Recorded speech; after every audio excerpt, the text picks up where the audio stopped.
Commander Zextala adjusted his battle armor as the massive invasion fleet dropped out of hyperspace above the blue-green world designated as Terra 3 by the Galactic Coalition intelligence reports.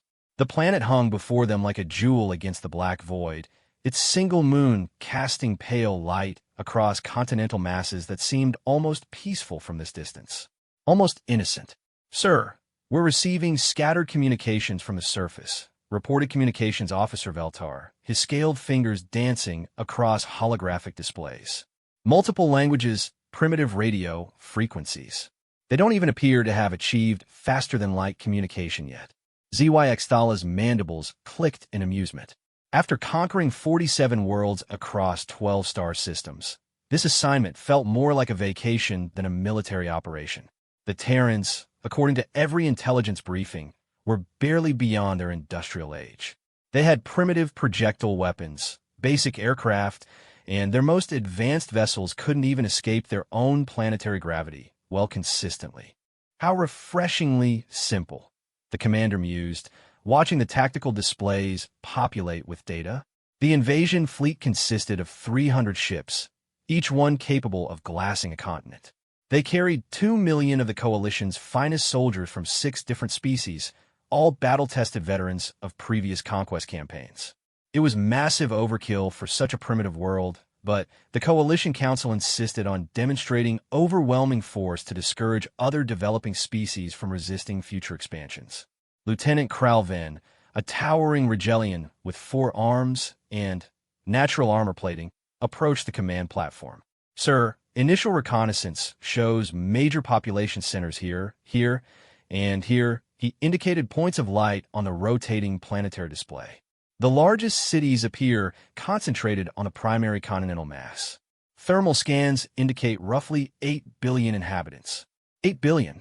ZYXTala was surprised. That's quite dense for such a primitive species. Most pre-FTL civilizations barely managed 2 billion before resource depletion. "Yes, sir, but these humans appear to have developed efficient agriculture and resource extraction. They've covered approximately 30% of their landmass with settlements of various sizes. Very industrious for primitives." Across the bridge, tactical officers worked to catalog Earth's defenses. The results were almost laughably inadequate. The humans possessed nuclear weapons, but their delivery systems were slow and clumsy. Their aircraft moved at subsonic speeds. Their naval vessels were confined to water, and their space capability consisted of a handful of small stations in low orbit. "Sir," called out sensor specialist Dormek, "I'm detecting approximately 57 different nation-states on the surface. They appear to be divided into competing factions rather than unified under a single planetary government." ZYXTala's secondary eyes widened with surprise. "They haven't achieved political unity? Remarkable. How do they coordinate defense of their world?" "They don't, sir. Intelligence suggests they spend more resources fighting each other than developing proper defenses. Our arrival will likely be the first time they've faced a common external threat." The commander studied the data with growing confidence. Divided, primitive, and utterly unprepared. This would indeed be the shortest conquest campaign in Coalition history. Perhaps they could wrap up the entire operation in time for him to attend his clutch sister's bonding ceremony next cycle. "Very well. Signal the fleet to assume standard invasion formation. We'll begin with surgical strikes against their military installations and communication networks. Once their coordination is disrupted, we can proceed with ground operations to secure strategic resources and population centers." As the massive fleet moved into position, smaller reconnaissance vessels departed to gather detailed intelligence on human military capabilities. The reports that came back confirmed every expectation. Human soldiers carried projectile weapons that fired small metal slugs at relatively low velocities. Their armor was primitive metal and ceramic composites that wouldn't stop a coalition force blade, much less plasma weapons. Their vehicles were powered by chemical combustion and moved on wheels or primitive anti-gravity systems.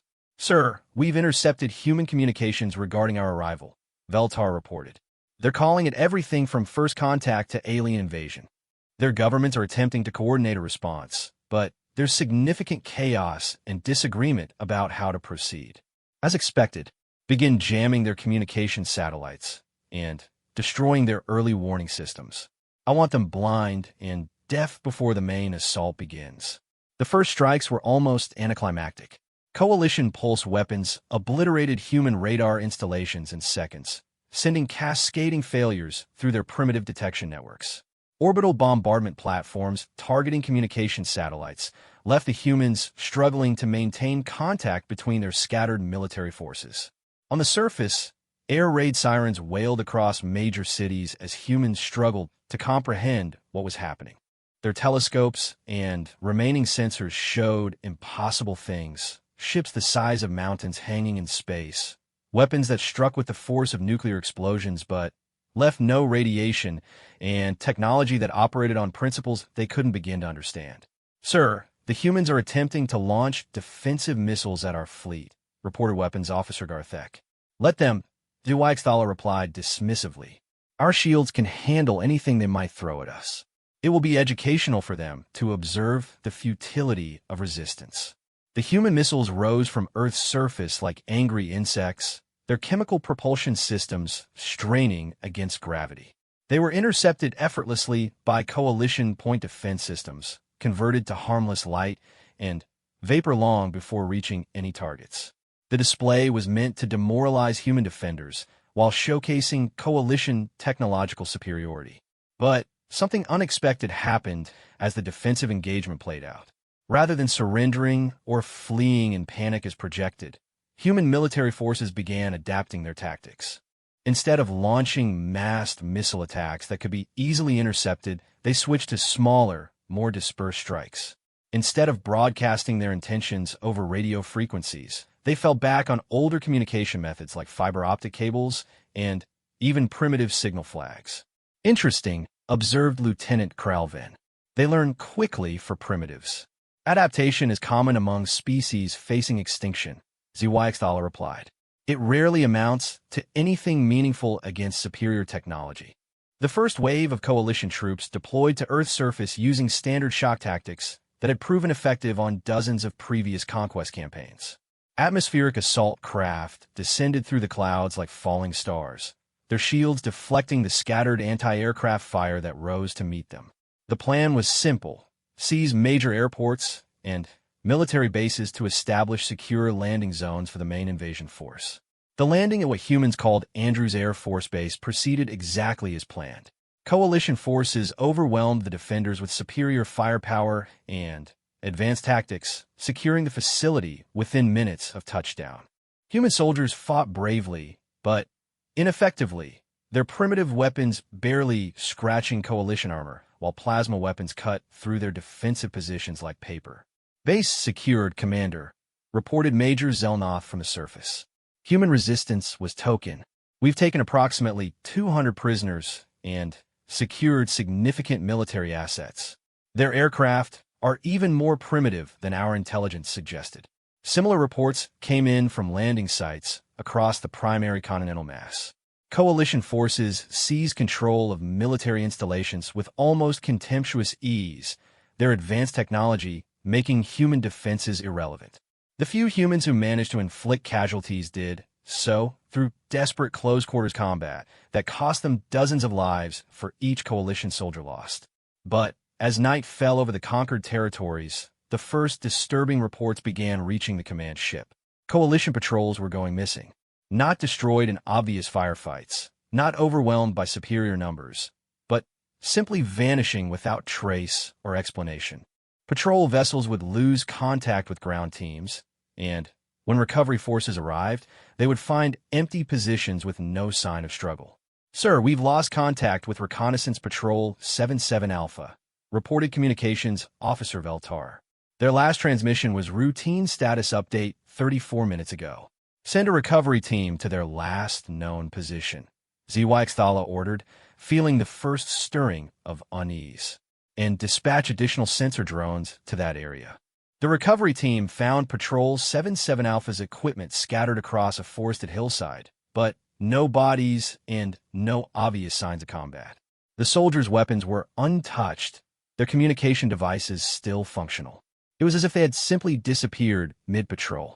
"Sir, This is the seventh patrol to vanish in the past 6 hours, Lieutenant Kralvin reported. All in different sectors, all under similar circumstances. No distress calls, no weapons fire detected, no energy signatures that would indicate human technology capable of penetrating our shields. HFY studied the tactical display with growing concern. The missing patrols were scattered across hundreds of kilometers with no obvious pattern to their disappearances. Human military doctrine, as understood by coalition intelligence, emphasized mass formations and overwhelming firepower, exactly the opposite of what appeared to be happening. Perhaps they're using some form of stealth technology our sensors can't detect, suggested Weapons Officer Garthek. Impossible, Calvin replied. Our intelligence is absolute.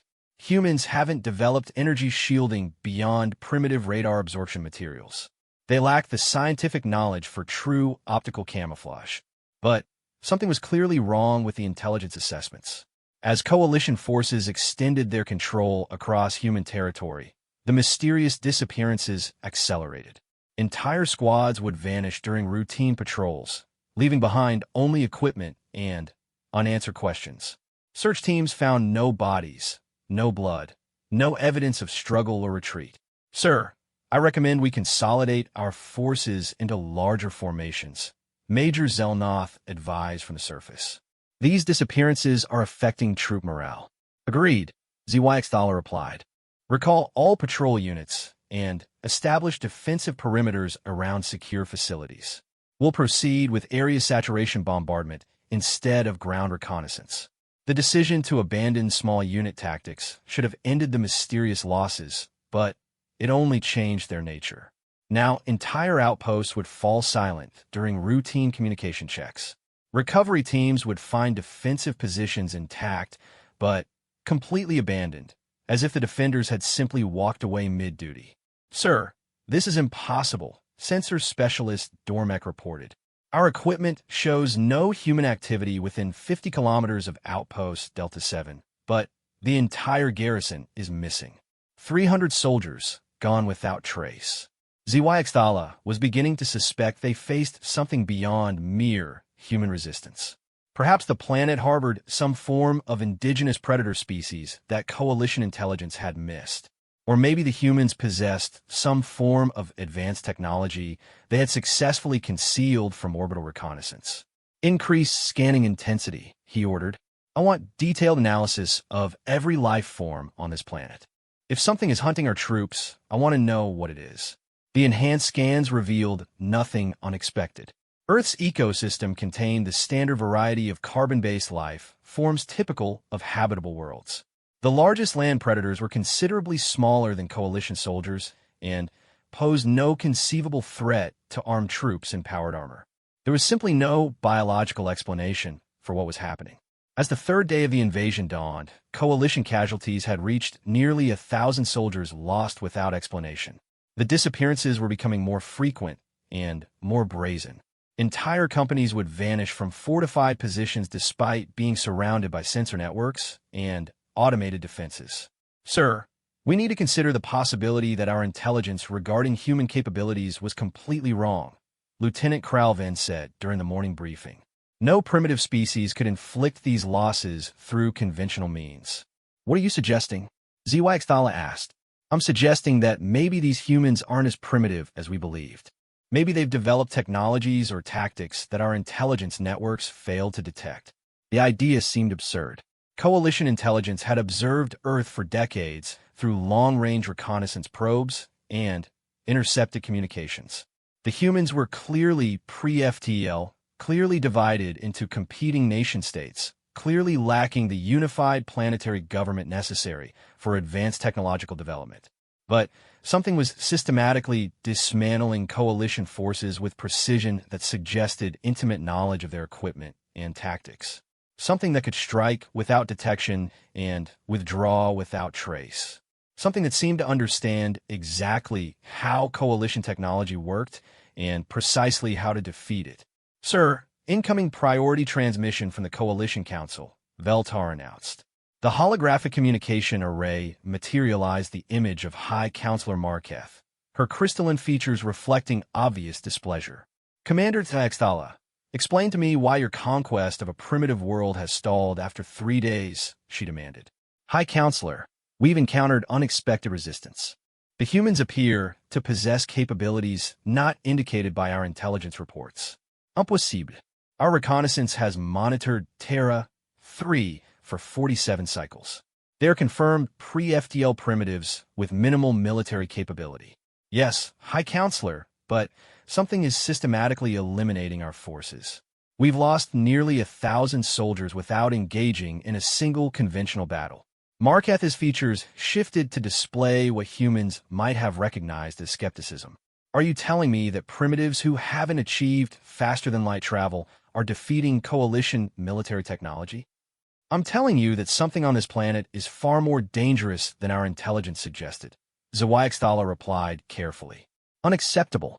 You will complete this conquest within the next 72 hours or face court-martial for gross incompetence. Commit the reserves if necessary, but I will not tolerate further delays. The communication terminated, leaving Zawaiakstala staring at empty air.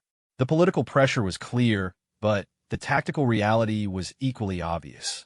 His forces were being systematically destroyed by something they couldn't detect, couldn't locate, and couldn't effectively engage. Sir, what are your orders? Lieutenant Kralven asked. Zawaiakstala studied the tactical displays showing the scattered positions of coalition forces across Earth's surface. The conventional invasion plan was clearly failing, but he needed to discover why before escalating to more destructive methods.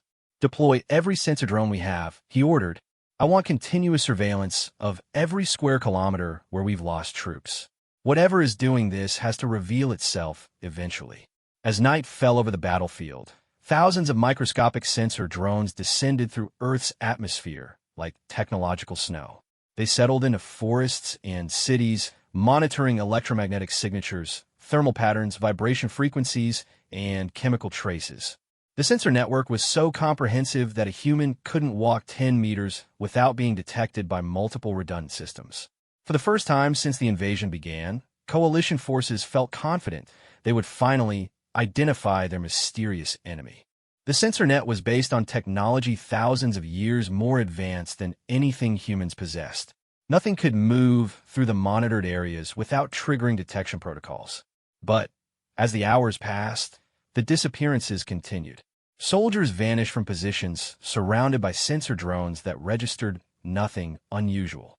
Equipment disappeared from facilities under constant electronic surveillance. The mysterious enemy continued operating with complete impunity despite being surrounded by the most advanced detection technology in the galaxy. In the pre-dawn darkness, Zawaiakstala received a report that changed everything. Sir, we've detected something, Sensor Specialist Dormek announced. Drone Array 777 captured thermal signatures consistent with human biological patterns moving through Sector 12 Alpha. Finally, how many contacts? One, sir.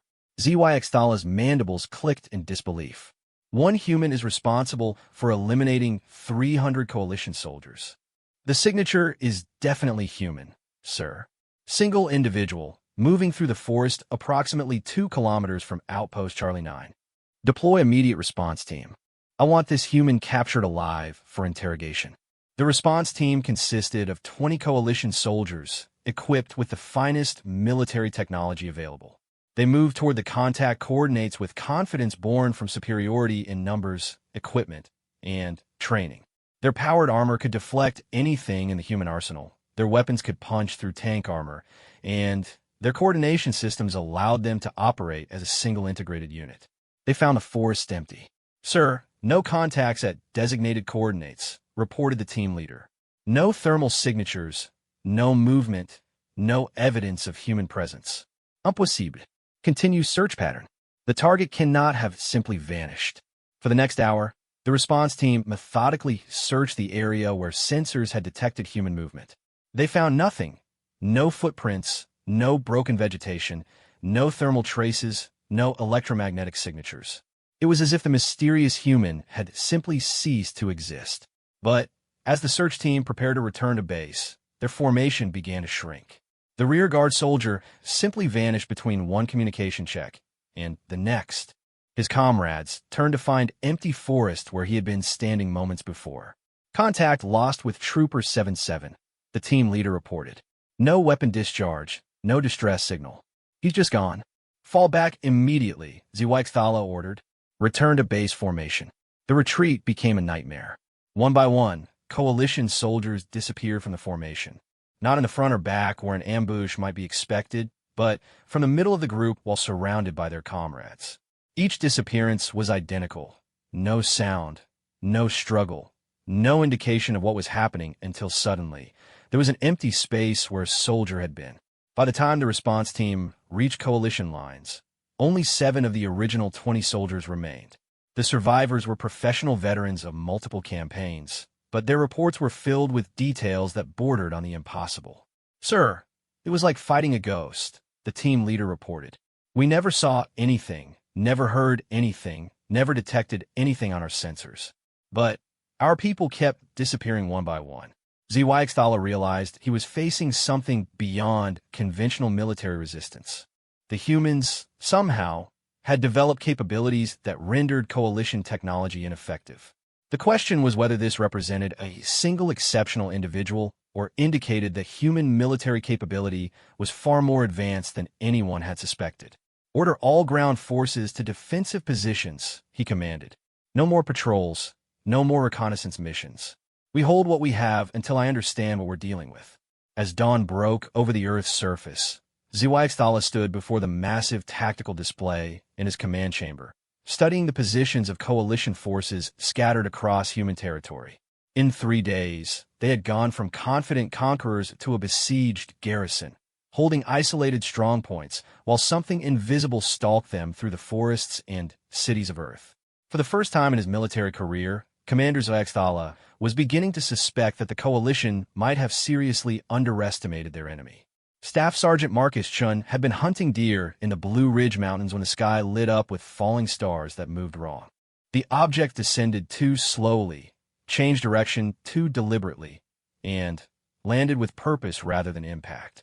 By the time he returned to his truck and checked his phone, emergency broadcasts were already describing alien warships in orbit and invasion forces landing at military bases across the country. 23 years in the Army had taught Marcus to adapt quickly to changing situations, but nothing in his experience had prepared him for literal alien invasion. He drove toward Fort Bragg until he encountered roadblocks manned by soldiers in armor unlike anything in the American arsenal. The vehicles behind the barriers were sleek, angular, and completely silent. From a concealed position 2 kilometers away, Marcus watched through his hunting scope as human prisoners were loaded into alien transport vehicles. The invaders moved with mechanical precision, their technology so advanced it seemed almost magical. Energy weapons that fired without recoil, armor that deflected rifle bullets like raindrops, aircraft that hovered without visible propulsion. But Marcus had learned something during his tours in Afghanistan and Iraq that most people never understood. Superior technology meant nothing if you couldn't see your enemy coming. Advanced equipment was useless if your opponent refused to fight by your rules. And overwhelming firepower couldn't hit targets that didn't present themselves for engagement. The aliens had made the same mistake that countless armies had made throughout history. They assumed that technological superiority guaranteed victory. They deployed like conventional forces, established positions like traditional soldiers, and operated according to military doctrine that emphasized control of territory and resources. Marcus understood a different kind of warfare. He understood patience, precision, and the devastating effectiveness of a single well-placed shot. He understood that one sniper with local knowledge and unlimited time could create havoc far beyond his apparent capabilities. For 3 days, he watched and learned. The alien patrols followed predictable routes. Their sensors focused on detecting conventional threats like vehicle-mounted weapons and massed infantry. They expected human resistance to mirror their own tactical doctrines. Organized units engaging in direct confrontation with supporting fire and coordinated maneuvers. They never looked up. Marcus had grown up hunting in these mountains. He knew every game trail, every rocky outcrop, every cave system carved by centuries of flowing water. He could move through terrain that would challenge trained soldiers, using natural concealment that no technological sensor could penetrate. And he possessed something the aliens apparently couldn't detect: the ability to remain absolutely motionless for hours at a time. The first target was a four-man patrol investigating a farm about 6 kilometers from his position. Marcus had been observing them for 2 hours, noting their movement patterns, communication protocols, and equipment capabilities. They swept the area with handheld sensors that could apparently detect metal objects buried underground, but they never checked the tree line 400 meters away, where a man in hunting camouflage lay prone behind a fallen log. The rifle Marcus carried was nothing special by military standards: a Remington 700 chambered in .308 Winchester with a civilian hunting scope.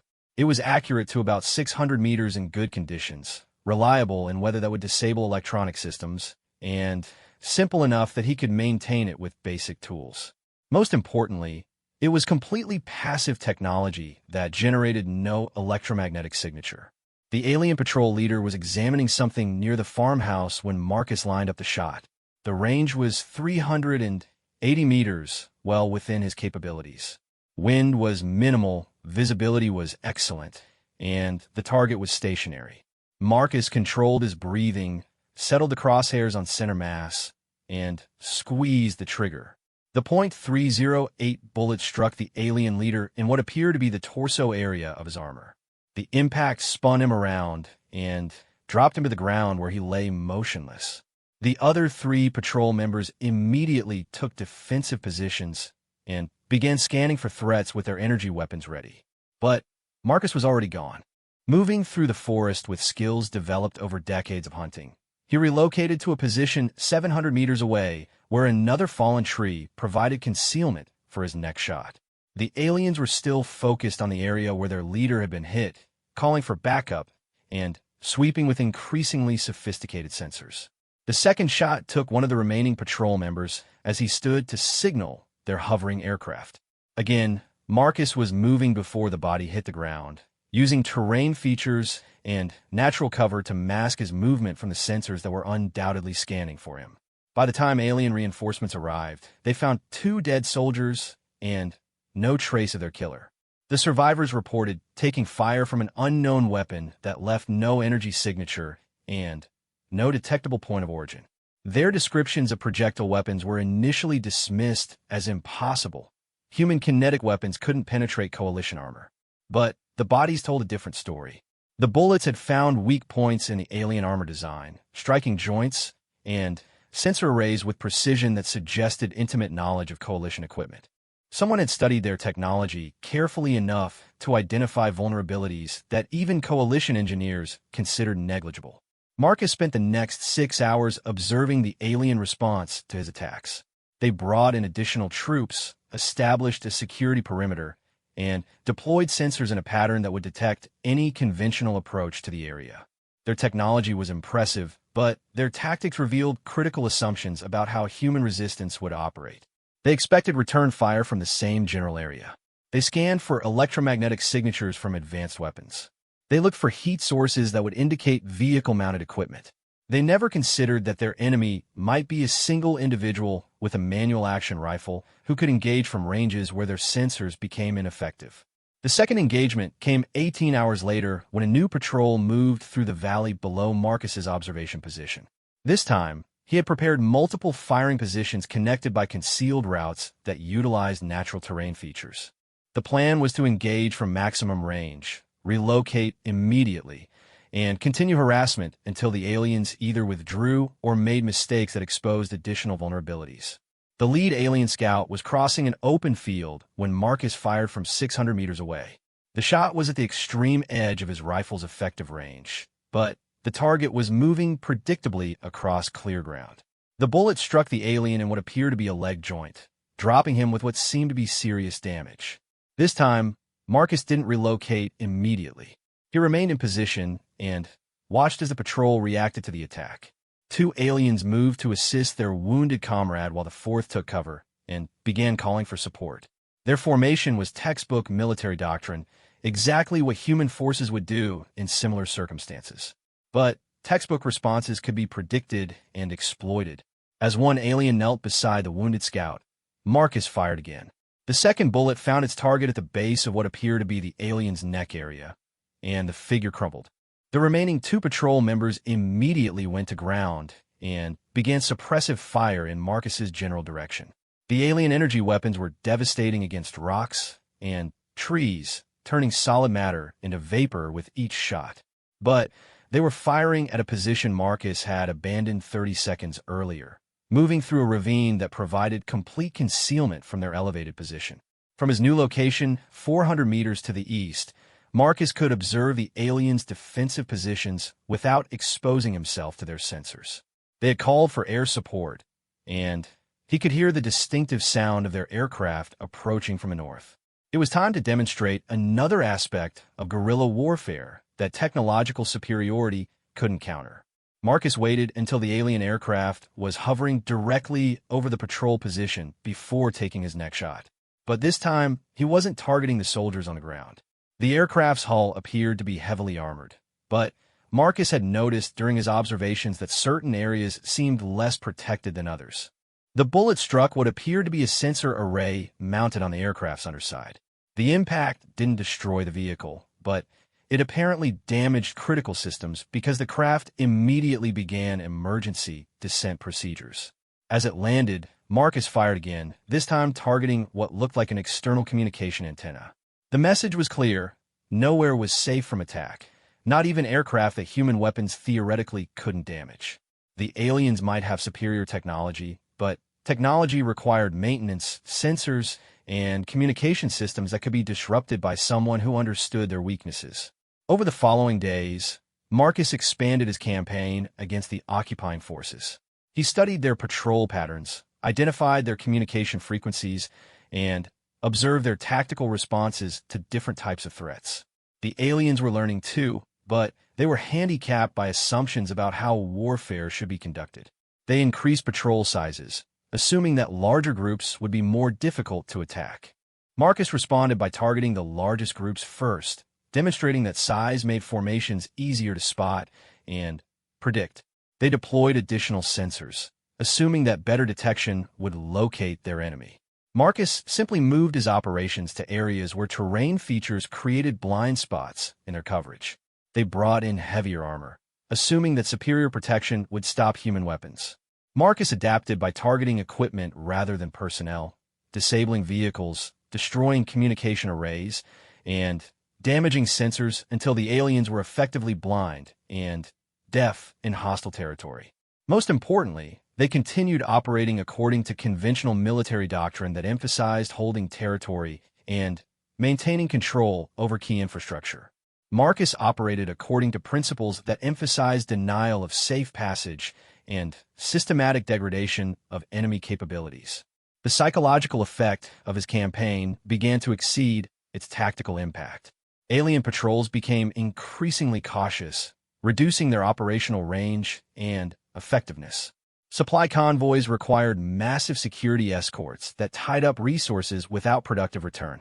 Soldiers who had conquered dozens of worlds found themselves afraid to leave fortified positions.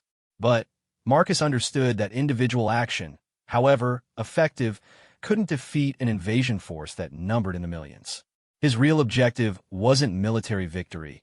It was demonstration that human resistance was possible and effective. Somewhere, other people were watching and learning from his example. The proof came during his 15th engagement, when Marcus observed a convoy moving along a mountain highway.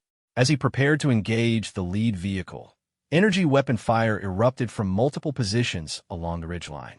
Other snipers had taken up the fight, using tactics similar to those Marcus had pioneered. The convoy came under attack from at least 6 different positions, each one employing the hit-and-run methodology that had proven effective against alien patrols. The coordination wasn't perfect. These were clearly individual hunters and soldiers rather than organized military units, but their combined effect was devastating. Marcus watched through his scope as alien soldiers abandoned their vehicles and took defensive positions that left them exposed to crossfire from multiple directions. Their technology was still superior, their weapons still more powerful, but they were fighting a type of warfare their doctrine hadn't prepared them for. One by one, The convoy vehicles were disabled by precision fire that targeted weak points in their armor and critical systems. The aliens called for air support, but when their aircraft arrived, they found themselves under attack from positions scattered across several square kilometers of difficult terrain. Marcus took a shot at the lead aircraft's sensor array just as explosions erupted from other concealed positions. Someone had managed to acquire explosives, probably improvised devices rather than military ordnance, and was using them against the alien aircraft with considerable effect. The battle lasted 3 hours and ended with the complete destruction of the convoy and the loss of 2 alien aircraft. The attackers melted away into the forest before reinforcements could arrive, leaving behind only damaged equipment and evidence that human resistance was spreading. That night, Marcus made radio contact with some of the other fighters. They were a mixed group: military veterans like himself, law enforcement officers, hunters, and even a few civilians who had learned to shoot growing up on farms. What they had in common was local knowledge of the terrain and acceptance that this was going to be a long, difficult fight. "How many of them do you think there are?" asked a voice that identified itself as Sheriff Tom Bradley from the county to the east. "Millions Marcus replied. Maybe tens of millions. But they're spread across the whole planet, and they can't be everywhere at once." "So what's the plan?" asked another voice, apparently a National Guard sergeant named Williams. Marcus considered the question carefully. Military doctrine would call for coordination, organization, and unified command structure. But military doctrine was exactly what the aliens expected and knew how to counter. "No plan," he said finally. "We keep doing what we're doing. Hit them when we can, disappear when we can't, and make them afraid to leave their bases. Eventually, either they'll give up and leave, or they'll make mistakes we can exploit." "And if they don't?" Williams asked. "Then we keep fighting until they do," Marcus answered. "Because this is our world, and we know it better than they ever will." Over the following weeks, reports began reaching the alien command ship of similar resistance activities across the planet. Individual snipers and small groups were engaging occupation forces with increasing frequency and effectiveness. The aliens' technological advantages were being systematically neutralized by tactics that avoided direct confrontation while maximizing psychological and logistical impact. Marcus continued his personal campaign against the invaders, but now he was part of something larger. Across Earth, humans were learning that superior technology could be defeated by superior knowledge of local conditions, infinite patience, and willingness to fight by rules the enemy didn't understand. The aliens had conquered dozens of worlds using overwhelming technological superiority. But they had never faced an enemy that refused to fight conventionally, that treated every piece of terrain as potential concealment, and that understood that victory sometimes meant simply making the cost of occupation too high to sustain. As Marcus prepared for his next engagement, he reflected on the lessons his father had taught him about hunting in these mountains. Patience was more important than power. Knowledge of the terrain mattered more than sophisticated equipment.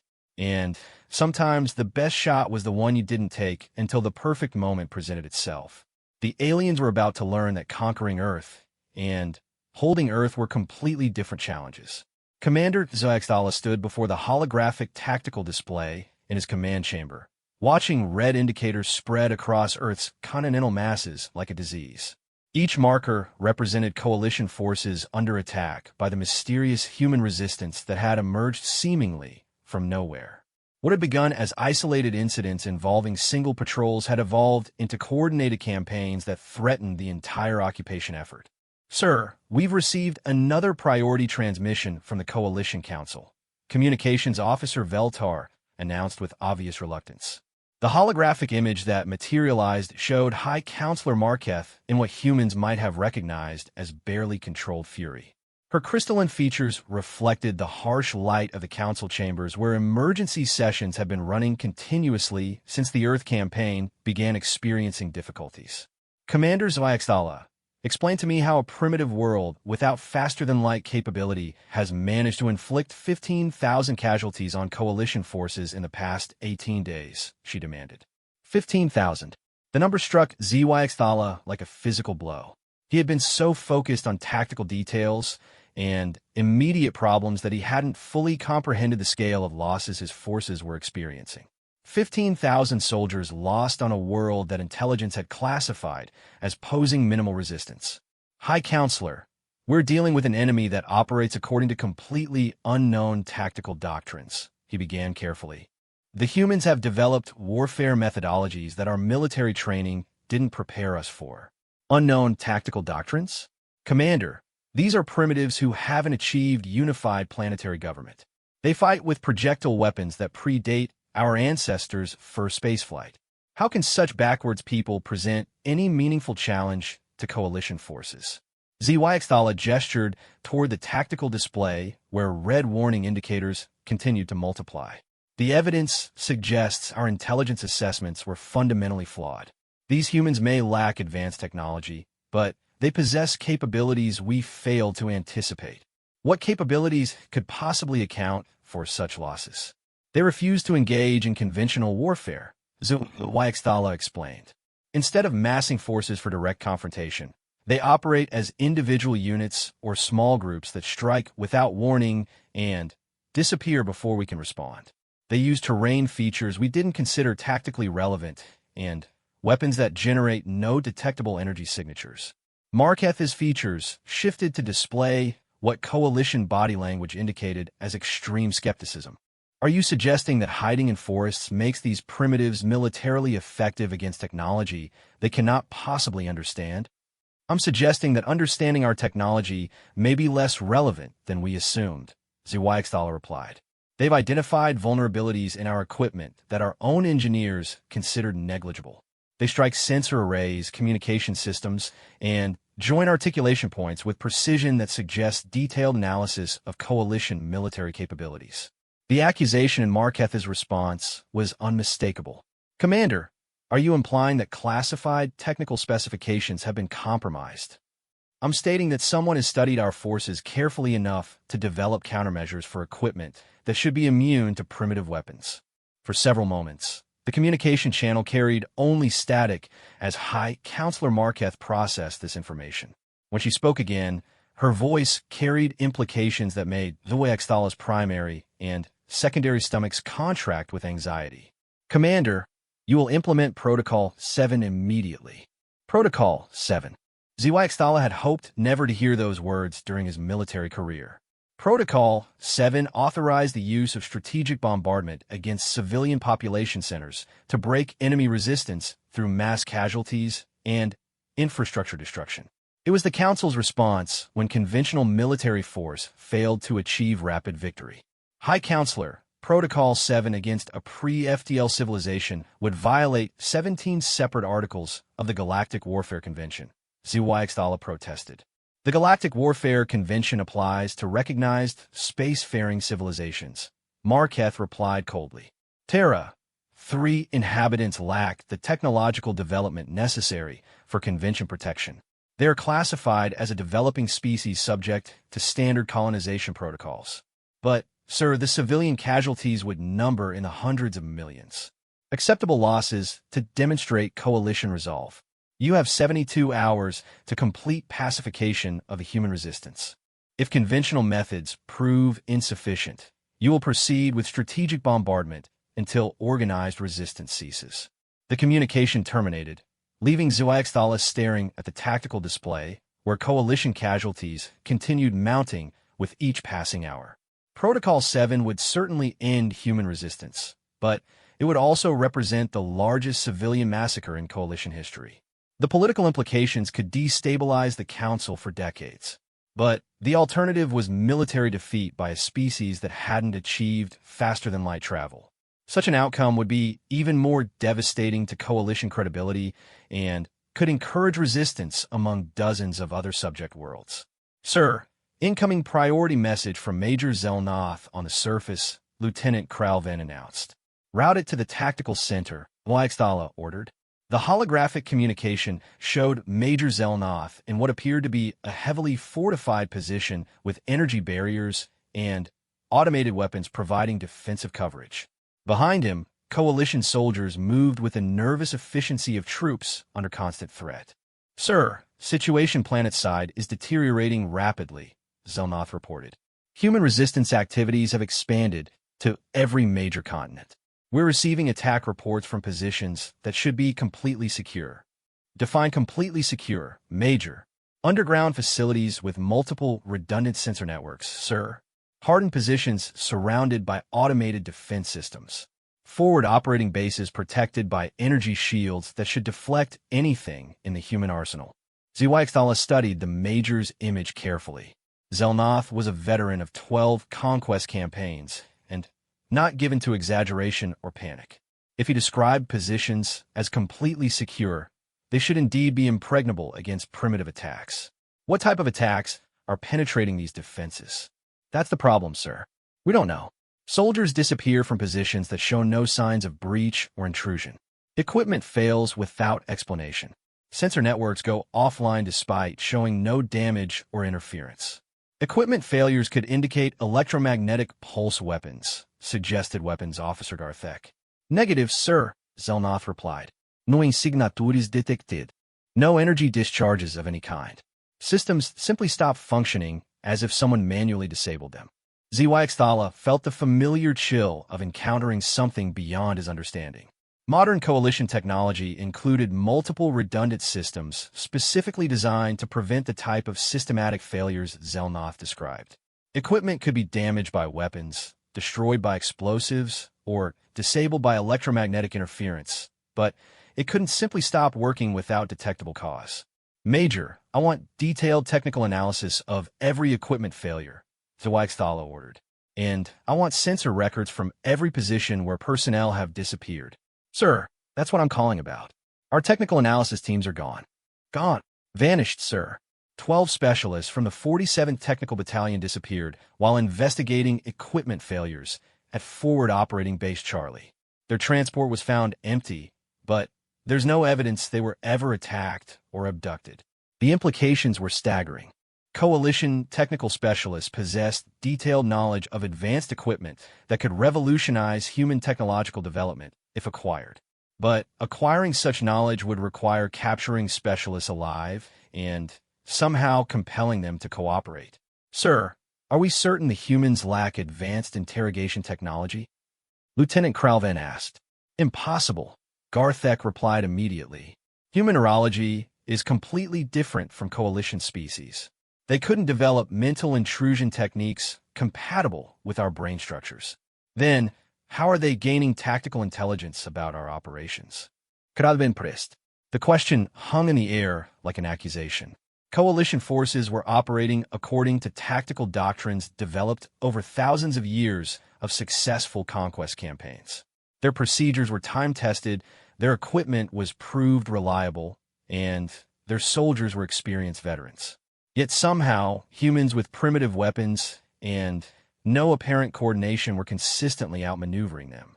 Major Zelnoth, I want you to implement immediate defensive consolidation, Zwiextala ordered. Abandon all forward positions and concentrate forces at primary landing sites. Establish overlapping fields of fire and continuous sensor coverage.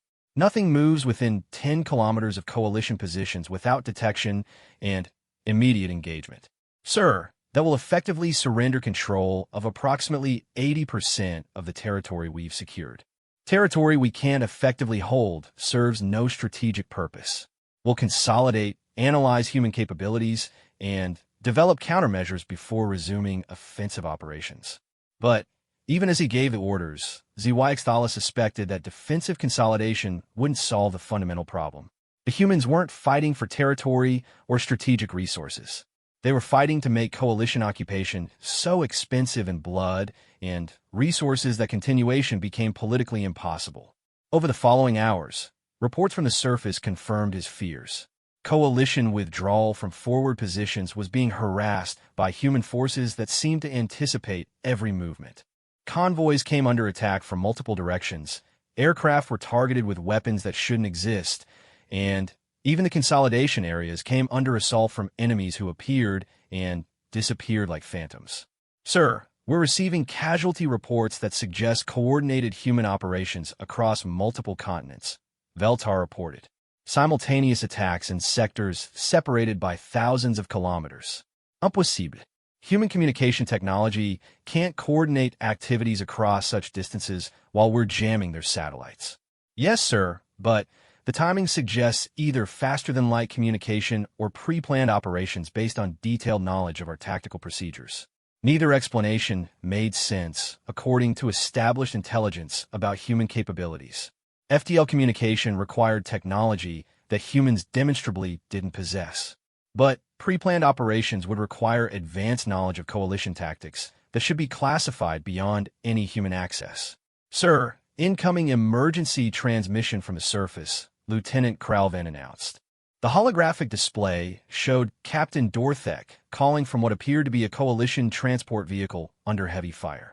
Energy weapons discharge could be seen through the transparent armor as the vehicle's defensive systems engaged multiple targets.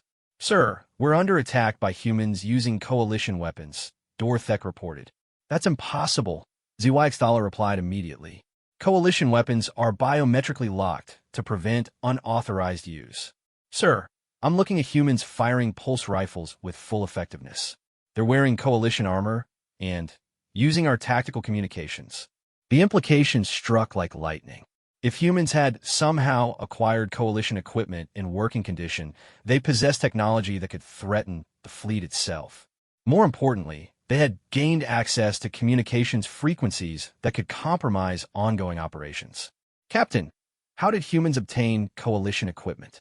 Unknown, sir, but they're using it with apparent familiarity. These aren't captured weapons being fired randomly. They're being employed with tactical precision that suggests training. Training. The word resonated with possibilities that Zywixtala didn't want to consider. Coalition soldiers who disappeared without explanation, technical specialists who vanished without trace, equipment that failed without detectable cause. What if the humans weren't killing their captives? Major Zelnoth, I need immediate verification of coalition personnel status, he ordered. Sir, I need confirmation that missing soldiers are actually dead rather than captured. Sir, we found no bodies and no evidence of prisoner camps. Standard assumption is that human disposal methods leave no recoverable remains. I want that assumption verified. Deploy reconnaissance assets to search for any indication that coalition personnel are being held rather than killed. The search took 18 hours and produced results that changed everything about the Earth campaign.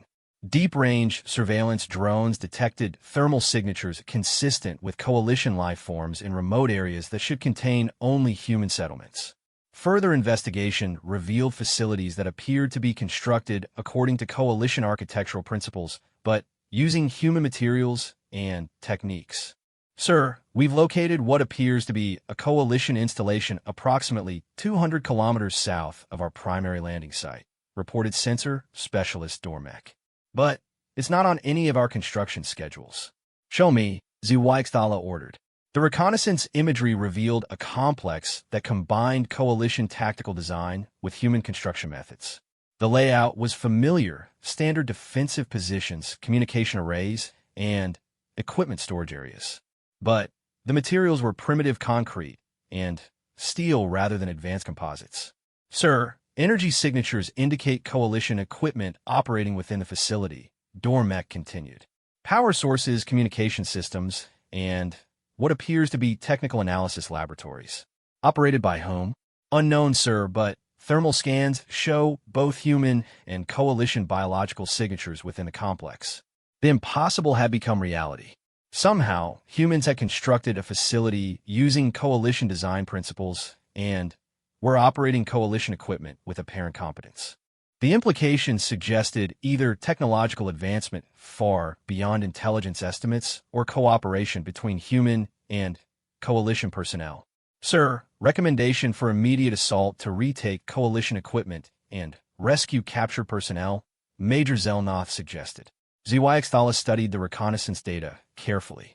The facility was located in terrain that favored defensive operations, surrounded by natural obstacles that would channel attacking forces into predictable approach routes.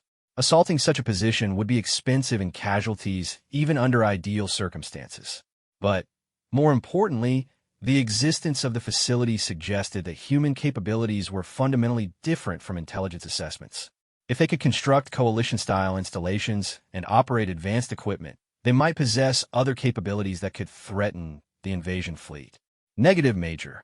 We need information before committing to assault operations. Sir, with respect, every day we delay allows humans more time to analyze our technology and develop countermeasures. Every day we operate according to assumptions about human capabilities that prove incorrect costs us more casualties, ZYXDALA replied. I want complete technical analysis of that facility before we risk additional forces. The analysis took another day and produced findings that revolutionized understanding of the Earth situation. The facility wasn't just using coalition equipment, it was manufacturing improved versions using human industrial techniques and material science. Sir, this is impossible according to every model of technological development, reported Chief Science Officer Mal KYTH. Reverse engineering coalition technology should require centuries of research and development.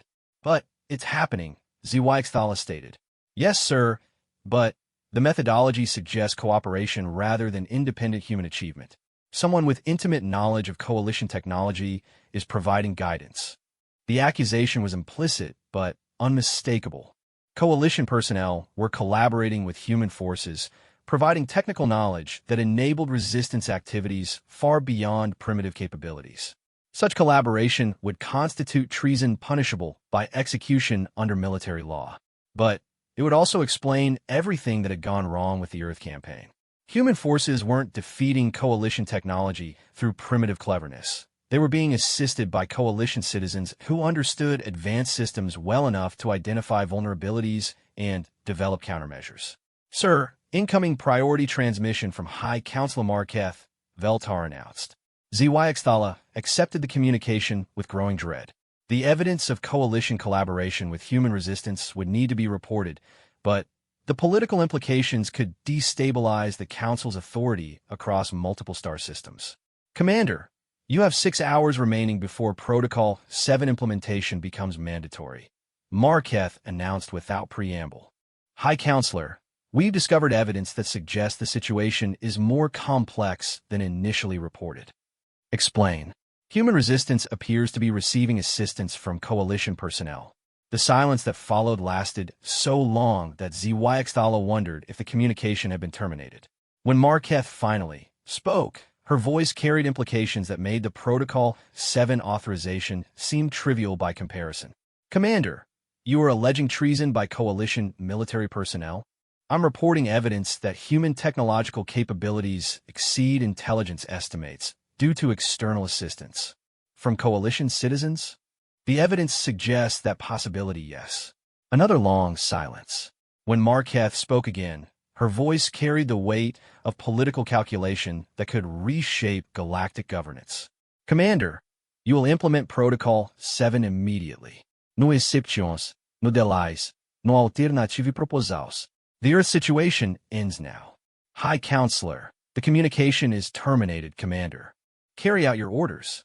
As the holographic image faded, ZYXDALA realized he faced a choice that would define the remainder of his career and possibly his life.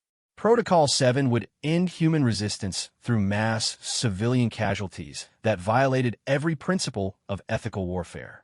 But refusal to carry out direct orders from the Coalition Council would result in court-martial and execution for mutiny. Sir, what are your orders?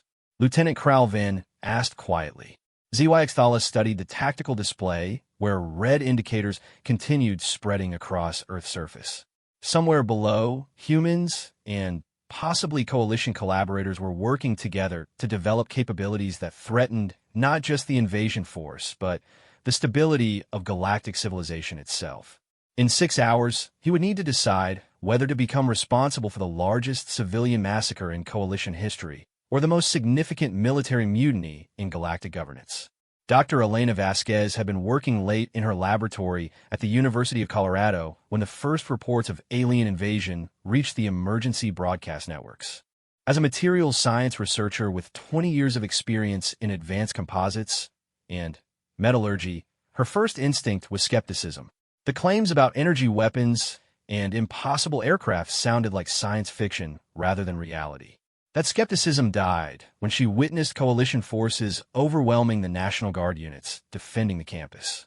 The alien soldiers moved with mechanical precision through defensive positions that should have held for hours, their weapons turning concrete barriers into superheated vapor, and their armor deflecting rifle fire like raindrops. Within 90 minutes, the university was under alien control, and Elena found herself among hundreds of prisoners being processed for transport to an unknown destination. The holding facility turned out to be a hastily converted warehouse on the outskirts of Denver, surrounded by energy barriers that hummed with power far beyond human technological capability. Coalition guards moved among the prisoners with casual confidence, their exotic equipment making any thought of escape seem absurd. But Elena wasn't thinking about escape. She was studying. Every piece of Coalition equipment she observed represented technological advancement that exceeded human capabilities by centuries or possibly millennia. Their armor incorporated materials that combined impossible strength with apparent weightlessness. Their weapons operated according to principles that violated established understanding of physics. Their sensors could apparently detect thoughts and emotions through methods that human science couldn't explain. Yet the more she observed, the more she began to notice something extraordinary.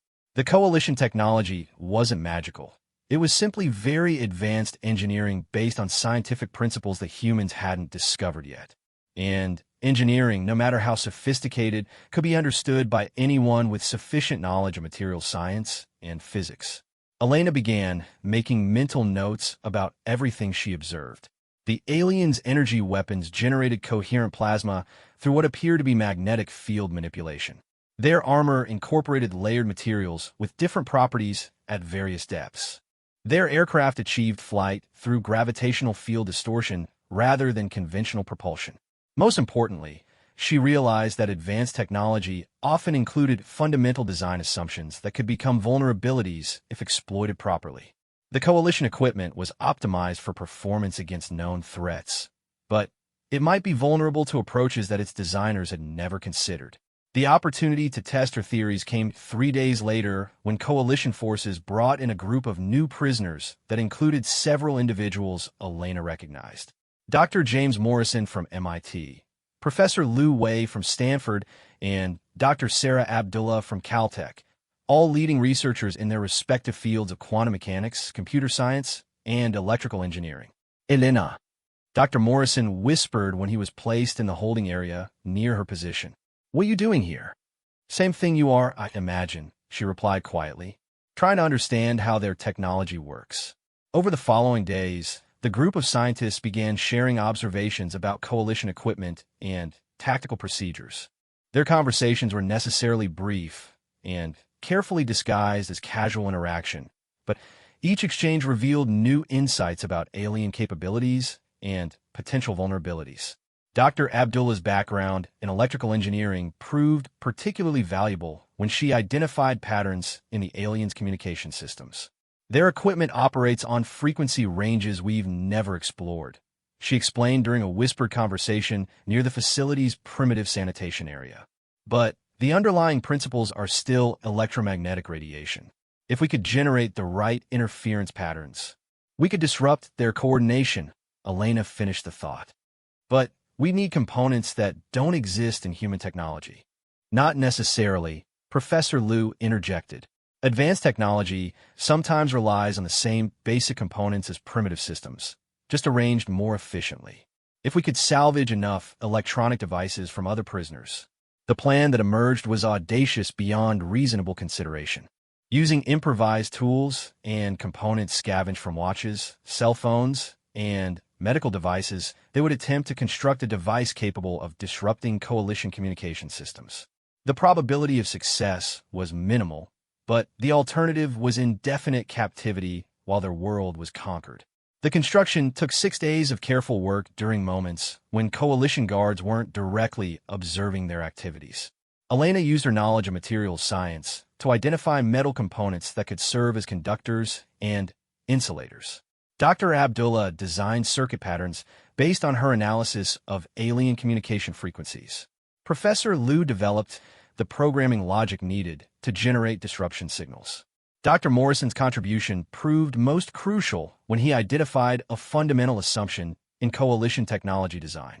Their equipment assumes that primitive species lack the knowledge to understand quantum field manipulation, he explained. But if we can create resonance interference in the right frequency ranges, we can cause catastrophic failure in their quantum systems, Elena realized. Not just disruption, but actual equipment damage.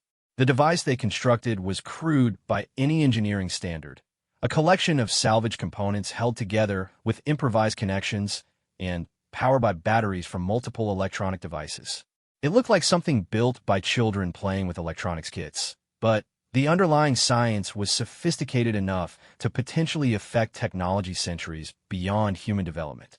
Testing the device required enormous risk. If coalition sensors detected unusual electromagnetic activity, the entire group would face interrogation that would certainly reveal their scientific backgrounds. But if the device worked as designed, it might create enough chaos to allow escape and provide intelligence that could help human resistance forces. Elena made the decision to activate the device during the evening meal period when most prisoners were gathered in the central area, and guard attention was focused on crowd control. The activation would last only 30 seconds, long enough to test effectiveness, but brief enough to potentially avoid detection.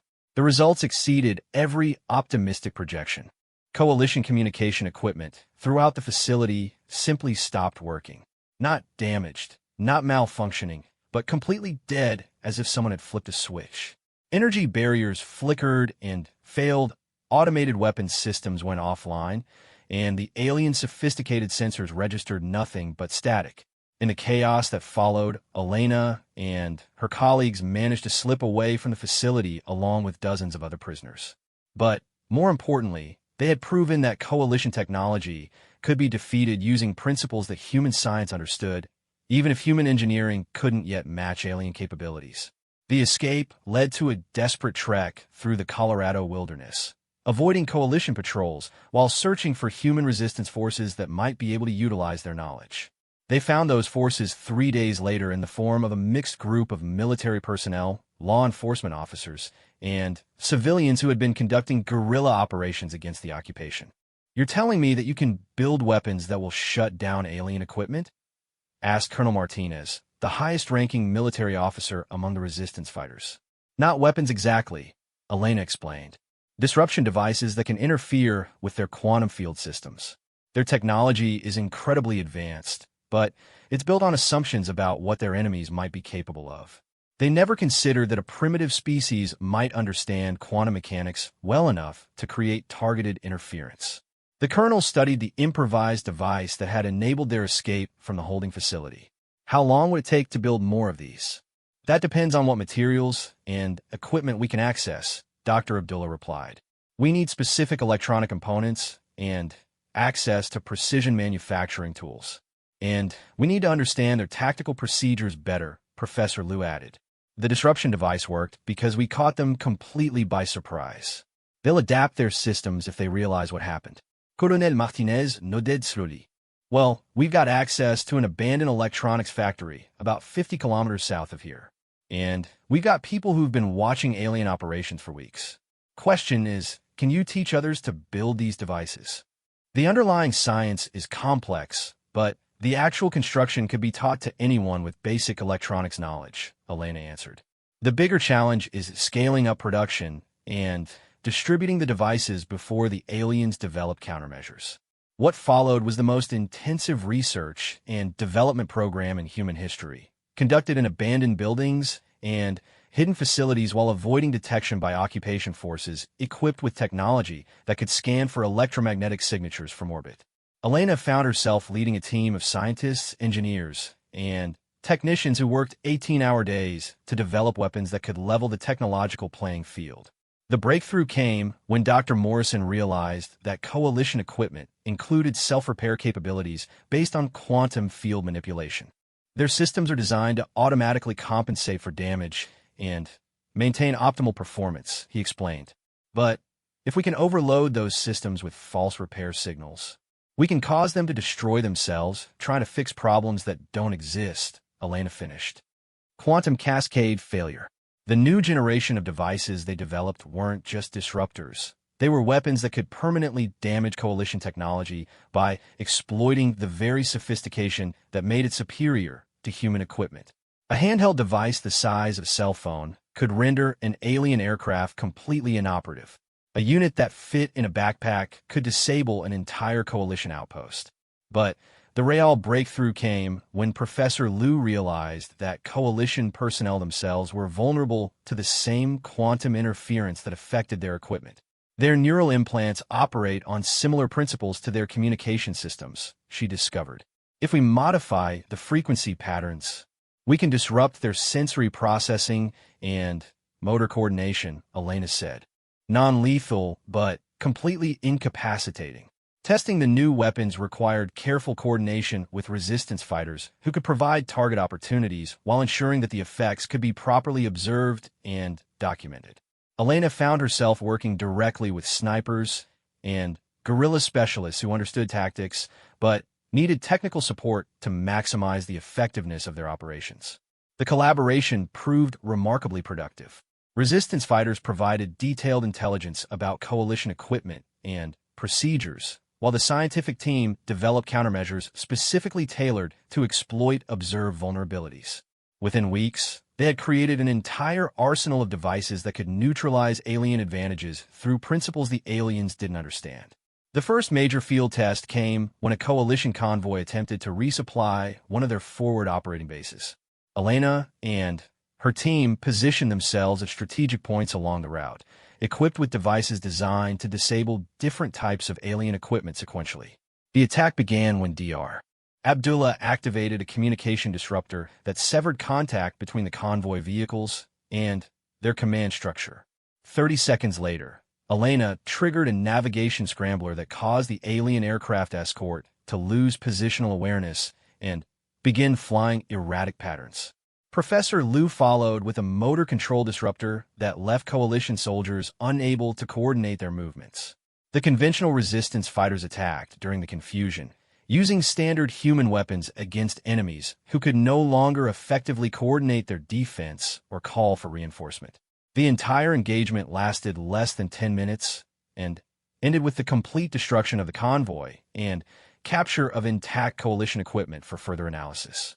"This is unprecedented," Colonel Martinez said as they examined captured alien weapons and armor. "For the first time since the invasion began, we completely outfought them." "This is just the beginning," Elena replied. "Now that we understand their vulnerabilities, we can develop countermeasures for everything they've deployed. Their technological advantage becomes irrelevant if we can neutralize their equipment before they can use it." Over the following days, reports reached the resistance group about similar successes occurring across the region. Other scientific teams were apparently developing their own countermeasures using principles similar to those Elena's group had pioneered. The knowledge was spreading faster than Coalition forces could adapt their equipment to defend against new threats. But Elena understood that technical superiority was only part of the equation. The aliens still possessed overwhelming numerical advantage and could potentially develop countermeasures for human quantum interference devices.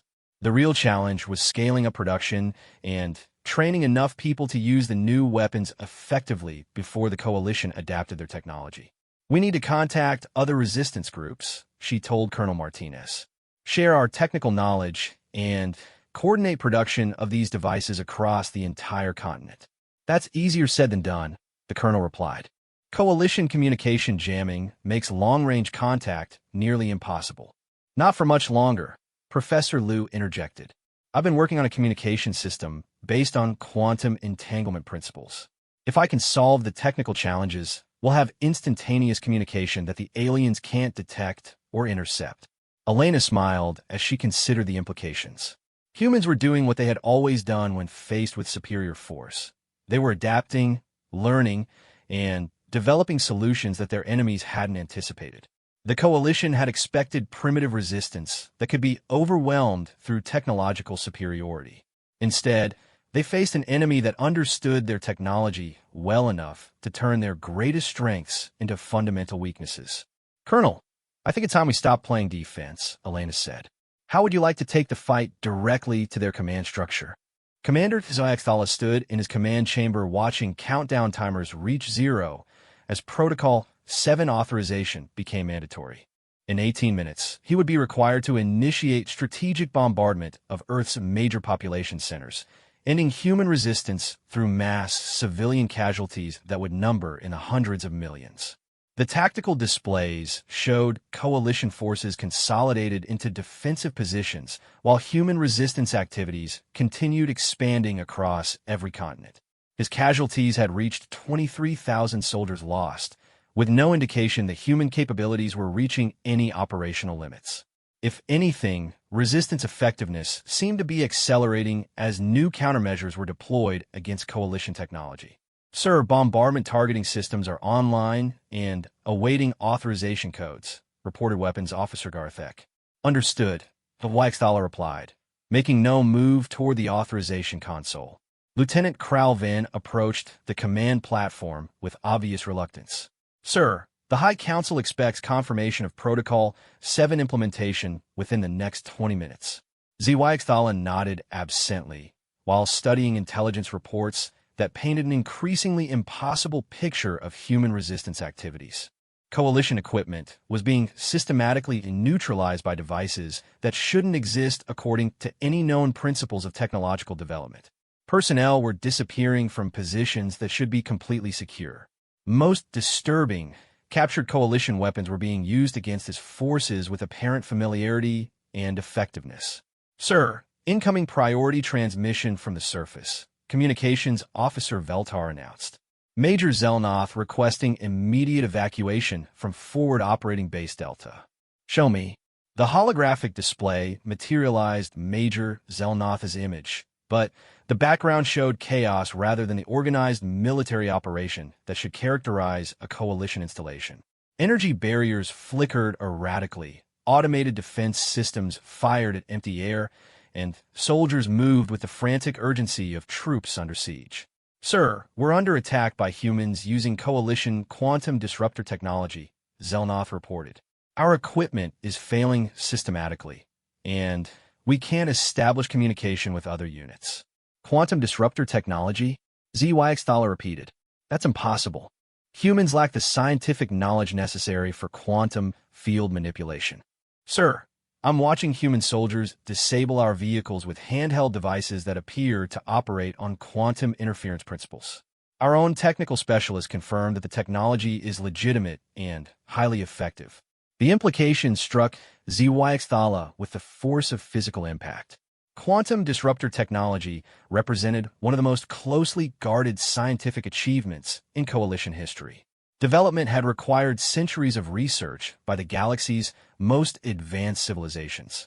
Humans couldn't have independently developed such capabilities in a few weeks since the invasion began. Major, how did humans acquire quantum manipulation technology? Unknown, sir, but they're using it with tactical precision that suggests extensive training and technical support. Training and technical support. The words resonated with possibilities that Weichstaller had been trying to avoid considering. Coalition personnel possessed the knowledge necessary to develop quantum disruptors using human materials and manufacturing techniques. Coalition personnel understood tactical procedures well enough to identify optimal deployment strategies. Coalition personnel were collaborating with human resistance forces. Major, I want immediate technical analysis of human quantum devices, Weichstaller ordered. And I want detailed interrogation of any coalition soldiers who might have had access to relevant technical specifications. Sir, that analysis might take several days, and we're under orders to implement Protocol 7 within the next. I'm aware of the timeline, Major. Carry out the investigation. But even as he issued the orders, Weichstaller understood that technical analysis wouldn't resolve the fundamental problem. Human resistance had evolved beyond primitive guerrilla warfare into something that threatened coalition military superiority across multiple domains. They possessed technology that neutralized advanced equipment, tactics that anticipated coalition responses, and operational security that prevented effective countermeasures. Most importantly, they had demonstrated that technological inferiority didn't necessarily translate to military defeat. Coalition forces had superior weapons, superior armor, and superior numbers, but humans fought according to rules that made those advantages irrelevant. Sir, Protocol 7 authorization is now overdue, Lieutenant Kralvan reported quietly. The High Council will expect immediate explanation for any delays. ZYX approached the authorization console, where targeting data waited for his command codes. Hundreds of major cities were identified for strategic bombardment, including population centers that contained millions of civilians who had no connection to military resistance activities. The bombardment would indeed end human resistance by eliminating the industrial and population base necessary to sustain organized opposition. It would also represent the largest civilian massacre in galactic history. Sir, incoming transmission from High Counselor Marketh, Veltar announced. ZYX accepted the communication with resignation rather than anxiety. He had already decided what he needed to report, regardless of the personal consequences. Commander ZYX explained the delay in Protocol 7 implementation. Marketh demanded immediately. High Counselor, I'm reporting evidence that human resistance capabilities exceed intelligence estimates due to technical assistance from Coalition personnel.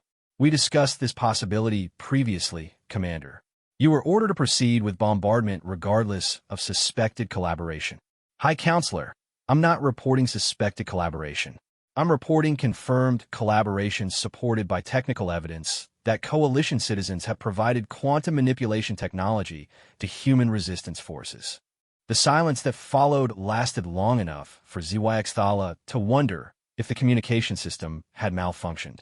When Marketh finally spoke, her voice carried undertones that suggested political calculations were occurring at the highest levels of Coalition governance. Commander, are you absolutely certain of these allegations? Yes, High Counselor.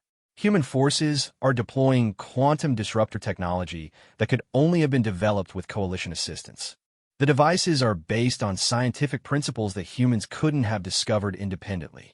And you believe this collaboration explains Coalition military failures on Terra? 3. I believe it explains why our technological advantages have proved ineffective against what should be primitive resistance. Another long pause. When Marketh spoke again, her words carried implications that redefined the entire Earth situation.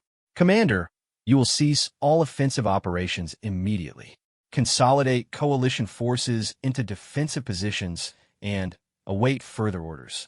Do not implement Protocol 7 under any circumstances. ZYX felt relief that surprised him with its intensity. Understood. High Counselor, what should I tell my troops about the change in operational parameters? Tell them nothing until I provide specific guidance. This communication is classified under Council Directive 77 Alpha. No discussion, no speculation, no unofficial communication regarding these developments. High Counselor, what about the human resistance activities? The human resistance activities are no longer your primary concern, Commander. Your primary concern is identifying Coalition personnel who may have provided technical assistance to enemy forces.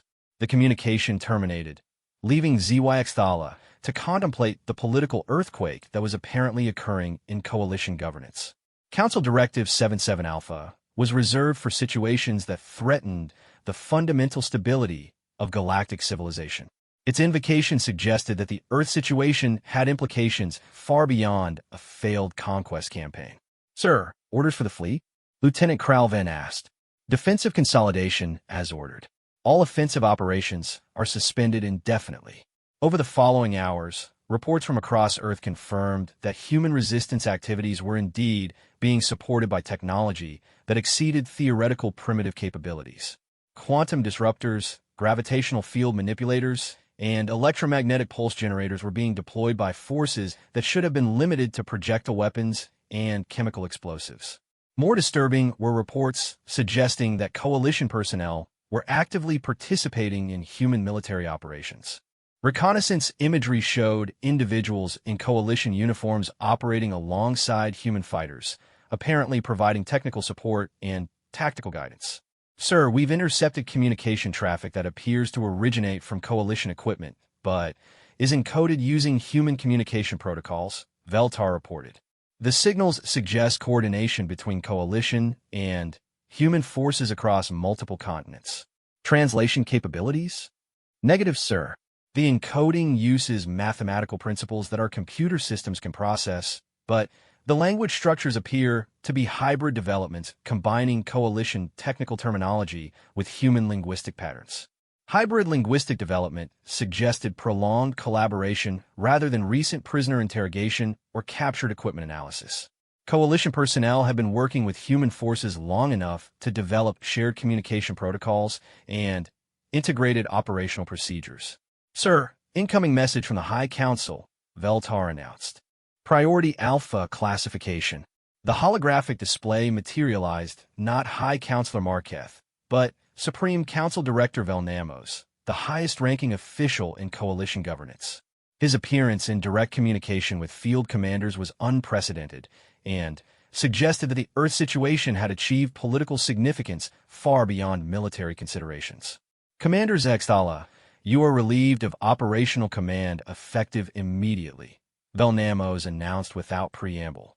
You will transfer fleet authority to Lieutenant Commander Silthara and report to Coalition Central Command for debriefing regarding Terra 3 operational failures. Supreme Director, respectfully, what are the charges? No charges, Commander. You are being reassigned to special investigative duties regarding Coalition personnel who may have exceeded their authority in dealings with primitive civilizations. The euphemistic language couldn't disguise what was obviously a massive internal security investigation. Someone in coalition leadership suspected that Earth's resistance was being supported by systematic treason rather than isolated collaboration. Supreme Director, what are the new